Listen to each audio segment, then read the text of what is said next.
est une agence ancienne, puisqu'elle a été créée en 1973 sur des principes de partage, d'égalité. On pourrait dire c'était après 68, qui avait quand même libéré un certain nombre de choses.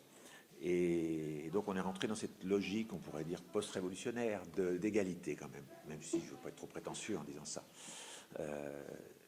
Et donc l'agence s'est ouverte à d'autres associés, très vite, tout de suite même. Et aujourd'hui, il y a 12 associés, une douzaine de partenaires qui sont des gens qui sont complètement intégrés et avec qui nous travaillons ensemble. C'est-à-dire que le travail est fait en commun, la création est faite en commun et personne ne revendique un projet. Les projets sont des projets collectifs. Donc je ne peux pas dire moi j'ai fait ce projet, Whitson ne peut pas dire moi j'ai fait ce projet, il fait partie d'un collectif qui fait le projet autour de cette table d'ailleurs, tous les lundis et tous les vendredis. On dessine ensemble avec des tempos comme ça, rouge, vert, jaune, qui ont des codes et des couleurs, et on dessine des projets en réfléchissant, bien sûr, en discutant beaucoup avant. La plus grande invention de l'homme, c'est la ville. Et on le voit de plus en plus aujourd'hui. La plus grande invention de l'homme, c'est la ville depuis l'origine. Et les cathédrales se trouvaient dans des villes. Avant d'être une cathédrale, c'était un morceau de la ville.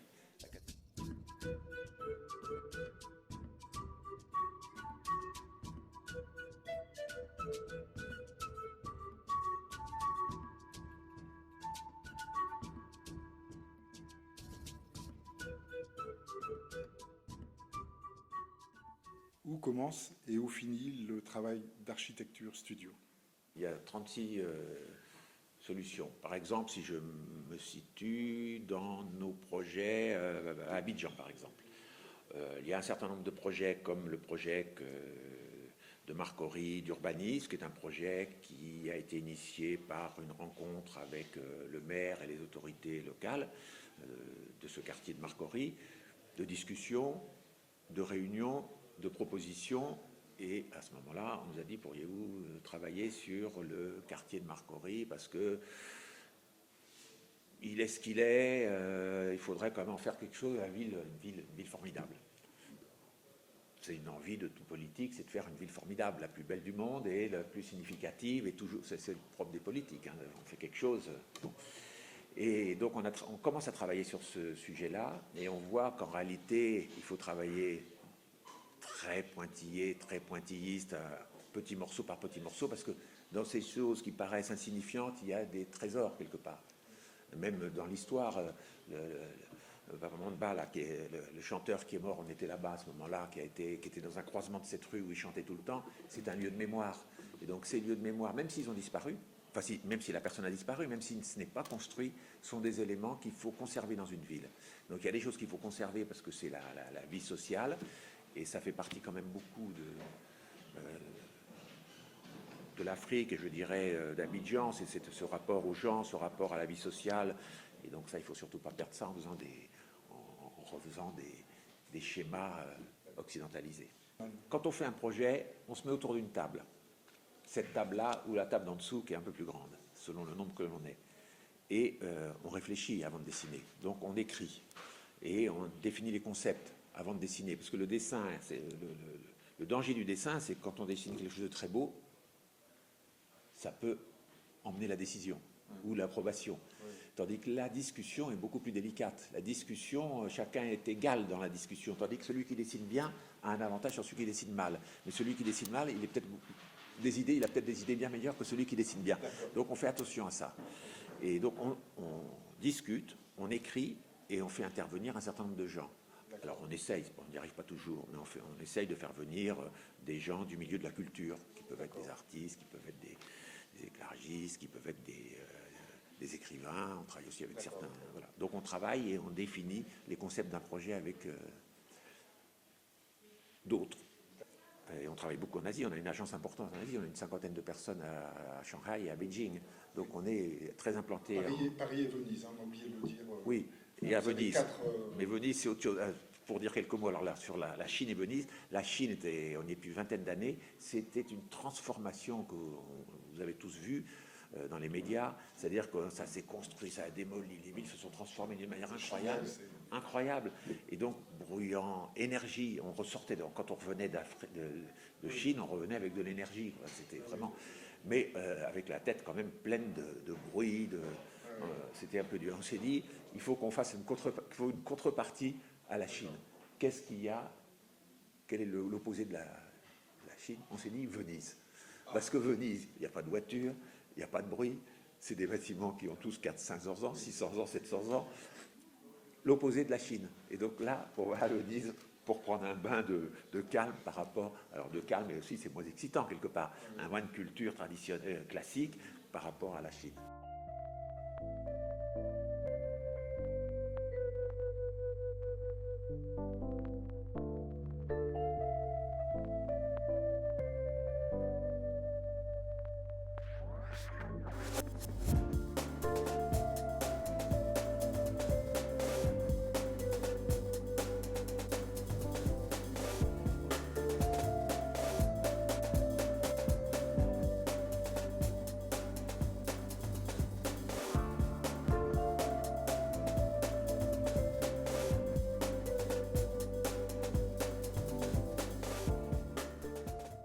Là, ici, on parle beaucoup d'écologie, on fait attention, on dépense moins d'électricité, des technologies, là, tous les projets sont basés sur l'écologie, donc, mais avec une grande réflexion préalable, intellectuelle. En Afrique, l'écologie, elle est là. Il n'y a pas besoin de réflexion intellectuelle, elle est existentielle, elle est même indispensable pour survivre quelque part. Donc on est obligé de faire attention. Donc il y a des solutions qu'on trouve en Afrique, justement pour l'écologie et pour tout un tas de manières de faire, de manières de construire, de mise en œuvre de certains matériaux locaux en Afrique, qu'en France, on aurait, enfin en France, je dis en France, mais dans d'autres pays, disons, développés, on aurait du mal à le faire aussi simplement. Parce qu'on est un petit peu débranché de cette simplicité, alors que c'est vrai que moi, on a vu dans le concours qu'on a fait avec les jeunes architectes africains, ça a été extraordinaire, hein, des projets qu'ils ont faits. Mais l'explication de ces projets était mais vraiment existentielle sûrement, et en plus elles étaient pour servir quelque part. Ce n'est pas des projets, un projet d'architecte qui dessine, qui fait un beau projet. C'était des projets qui avaient tout de suite un sens pour soit des écoles. Il y en a un qui avait fait une école dans un village. C'est au Sénégal, je crois. Le gouvernement a dit un enseignant par petite ville ou par village. Mais il n'y avait pas d'école. Donc l'enseignant est arrivé, pas d'école. Et donc il y a un architecte, entre autres, qui a dit on va faire une école. Mais il n'y a pas d'argent. Donc il s'est débrouillé avec les habitants, faire une école. Il a fait une école superbe, en terre, creusée sur place, avec les technologies bonnes, en mettant les 3% de ciment, ce qu'il fallait pour mélanger à la terre, pour que la terre tienne. Parce que quand on va en Afrique, la terre, tout le monde pense qu'elle va couler. Alors que la terre, maintenant, on sait la faire tenir comme du ciment, etc., etc. Donc il y a beaucoup de choses qu'on a à apprendre en Afrique. Voilà, et ça, c'est ça qui nous intéresse aussi, c'est le fait qu'on apprend. Alors, on essaye de faire passer, nous aussi, avec notre technologie, le fait que les bons mélanges soient faits pour tout un tas de choses. Mais c'est un aller-retour entre nos partenaires et nous, ce qu'on sait faire. Chaque pays est différent. Et je pense même que chaque quartier est différent. Je pense quand on va à Marcory, c'est pas du tout la même chose qu'au plateau. Donc, et ça, dans le monde entier, c'est la même chose. Il faut bien comprendre le contexte. Il faut comprendre le contexte au niveau morphologique, au niveau technique, au niveau économique, au niveau social, au niveau, enfin, on pourrait trouver tous les mots possibles. Donc le contexte est essentiel. Donc c'est pour ça qu'à Marcory, par exemple, on se promène. On a été là une semaine, surtout Whitson et Fanny ont été avec des jeunes Marcory, nos interlocuteurs, se promener dans Marcory pour voir, comprendre, voir. Il faut essayer de comprendre parce que plus on voit, mieux sera notre réponse, elle sera plus pertinente. Il y a des appels d'offres, bien sûr.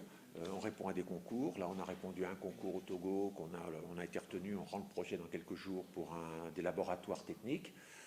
Donc ça, c'était un concours. On a répondu à un concours aussi au Sénégal sur Saint-Louis et sur Diamadio. Donc là, on est en train de finaliser.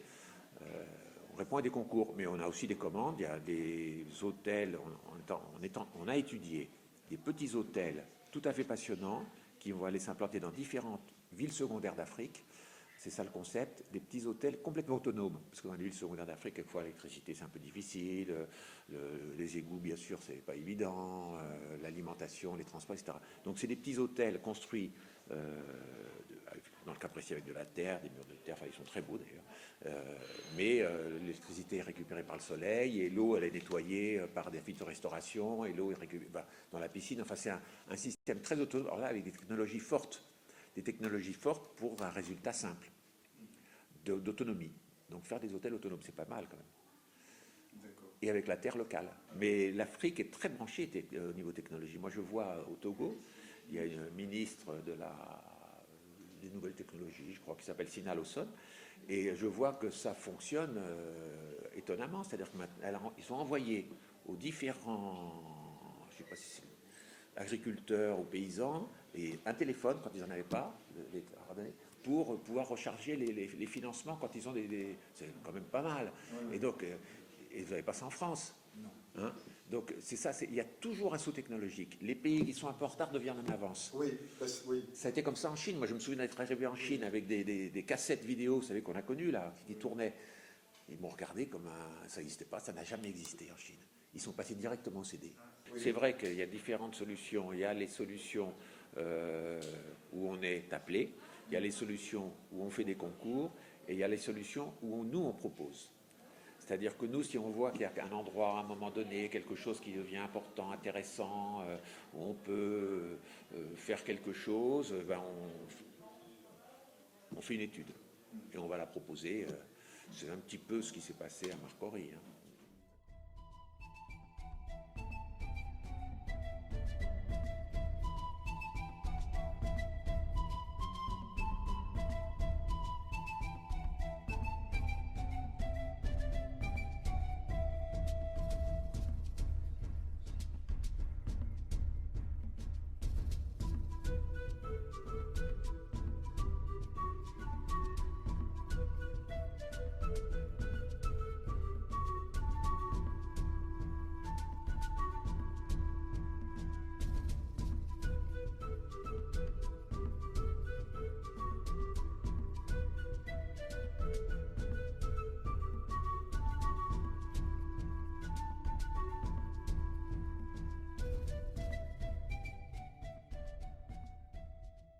Pouillon est un très bon architecte qui a fait des choses très intéressantes en Algérie. Principalement, c'est en effet ces grands logements sociaux, on pourrait dire, avec ces colonnes qui sont très beaux, mais qui sont mal considérés aujourd'hui.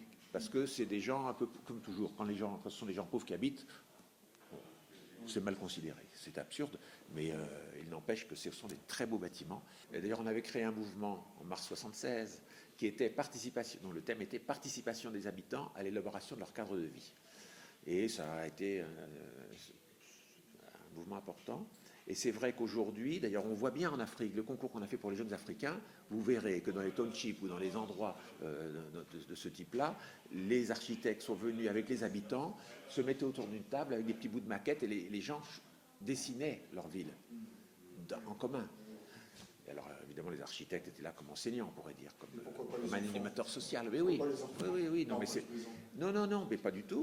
Pas du tout. C'est même très intéressant de discuter avec. Donc, je crois qu'il y a la participation des habitants à l'élaboration de leur cadre de vie, ce qui n'empêche pas des professionnels, évidemment, qui ensuite mettent ça en forme et cadrent les choses. Moi, je crois que c'est en effet une voie essentielle. Si je compare la Chine et l'Afrique, la Chine, tout le monde dit l'urbanisation en Chine, elle est extraordinaire. C'est vrai qu'elle est quelque part extraordinaire. C'est rigoureux, les avenues font 100 mètres de large, il y a du bitume, il y a les vélos, il y a tout, enfin les transports en commun. Donc c'est une urbanisation extrêmement forte et extrêmement pensée et avec des équipements très forts. Mais je ne sais pas ce que ça va donner à l'arrivée. C'est-à-dire que vie, c'est quoi? Ah bah oui, je pense que ça manque très fortement de vie. Parce qu'il y a tout un tas d'indicateurs qui n'ont pas été pris en compte. Ne serait-ce, j'en citerai qu'un. Les croisements. Ouais. Quand vous êtes dans une Afrique, il y a des croisements un peu partout. Et ben, le nombre de croisements fait la vie sociale. Quand il y a 30 croisements par kilomètre carré, ben, les gens ne se parlent pas. Ou ils ne vont pas à pied de chez les uns et les autres. Et en Chine, c'est ça. Le nombre de non, justement, à Paris, c'est une des villes où il y a beaucoup de croisements. Et on se promène beaucoup à pied à Paris. Par rapport, si vous prenez Barcelone, c'est une fois et demie plus loin. Donc il y a plein de villes. C'est assez intéressant de faire ce décalage, cette analyse. Il y a comme ça, bon, je ne vous en parle pas trop là, mais on a fait une grosse étude pour Santiago du Chili, avec un travail sur informatique extrêmement lourd, avec une création de programmes extrêmement lourde, qui définit justement un certain nombre d'indicateurs, dont les croisements, pour aider le maire à choisir. Donc le maire dit les croisements c'est ici, et hop, il voit toute la ville comment elle évolue. Et donc on a comme ça un certain nombre d'indicateurs qui se superposent et qui interagissent les uns sur les autres et qui donnent en partie le mouvement de la ville ou la vie de la ville.